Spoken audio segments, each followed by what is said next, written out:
The Honorable Recky Valdez, Minister of Women and Gender Equality and Secretary of State, issued the following statement today on the National Day of Remembrance and Action on Violence Against Women. Their names are Genevieve Bergeron, Helene Colbin, Natalie Croteau, Barbara Daigneault, and Mari. The Honorable Sean Fraser, Minister of Justice and Attorney General of Canada, will hold a press conference on one of the most consequential updates to Canada's criminal coding generations to confront modern threats and protect victims. Also participating, a media availability will follow the event. The Honorable Anita Anand, Minister of Foreign Affairs, and the Honorable Gary Anandasangaree, Minister of Public Safety, today announced measures taken by the Government of Canada in relation to Syria. Following extensive review, the Government of Canada has removed Syria from Canada's list of FO. Time 9:30 a.m. Members of the media are asked to contact Media Relations media-medias at inf.gc.cato, receive event location details and confirm their attendance. In the territories, Canada will deliver the Regional Defence Investment Initiative to help northern businesses innovate, scale up and participate in Arctic security and defence-related opportunities. A strong defence industry is key to Canada's Arctic and national security, economic resilience, and low. Today, the Honourable Patty Hajdu, Minister of Jobs and Families and Minister responsible for FedNor, announced Government of Canada investments totaling $4,774,515 for 10 Indigenous economic development projects across Northern Ontario. The funding is provided through FedNor's Northern Ontario DEV. FedNor also announced the Northern Ontario Indigenous Clean Energy Initiative, supporting Indigenous-led clean energy projects in the region. The Honourable Patty Hajdu, Minister of Jobs and Families and Minister responsible for FedNor, today announced the creation of the Northern Ontario Indigenous Burnaby, British Columbia. Today, the Canada Border Services Agency announced the seizure of 209 kilograms of opium detected in an inbound shipping container at the Burnaby Container Examination Facility.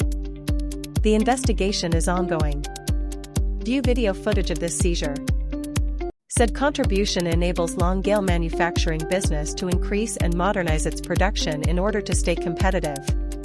Today, Nathalie Joseph, Member of Parliament for Longueuil St. Hubert, is announcing, on behalf of the Honourable Melanie Joly, Minister of Industry and Minister Respons.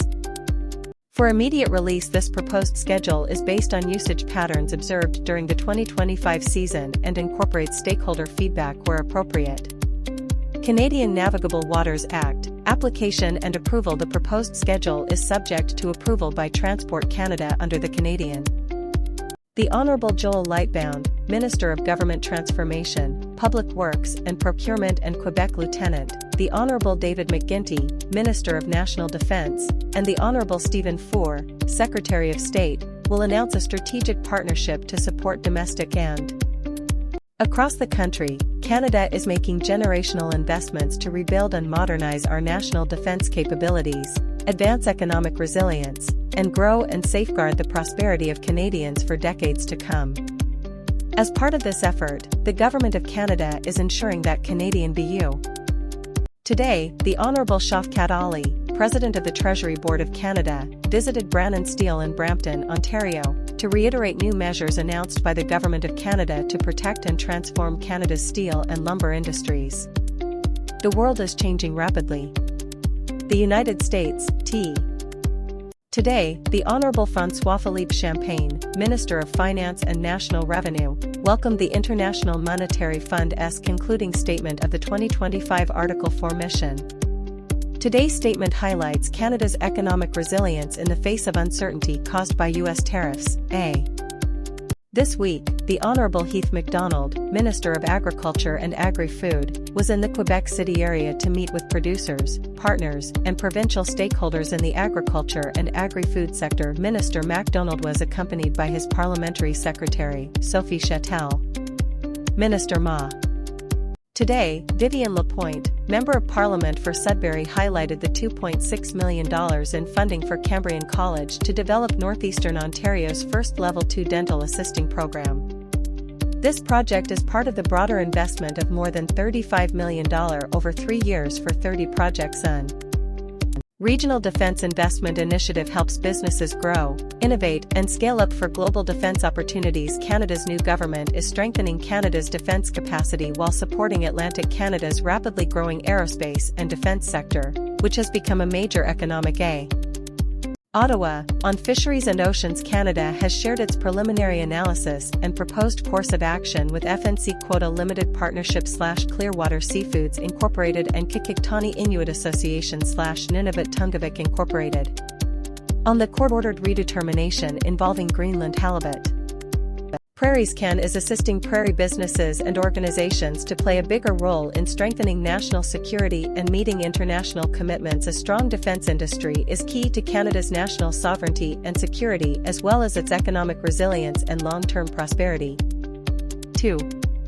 The Honourable Sean Fraser, Minister of Justice and Attorney General of Canada and Minister responsible for the Atlantic Canada Opportunities Agency, today announced the following appointment under the judicial application process established in 2016.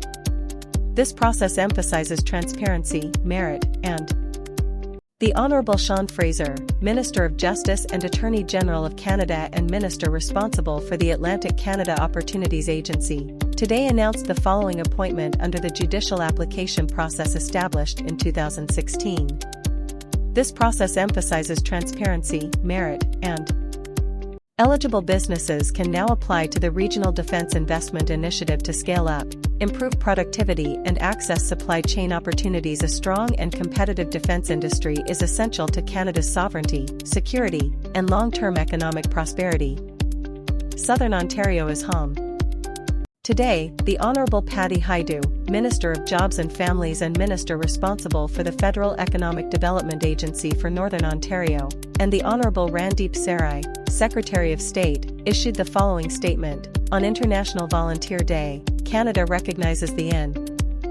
The Human Development Council will partner with housing and support agencies in St. John, Fredericton, and Moncton to prevent and reduce veteran homelessness. The initiative will fund a veteran connector in each community to provide comprehensive supports, including housing assistance, income entry. In the ever-evolving global threat landscape, Canada must take action to strengthen its domestic capabilities to defend our interests, secure our sovereignty and shape our future. As we continue to rebuild, rearm and reinvest in the Canadian Armed Forces, we are taking bold actions to strengthen CAN.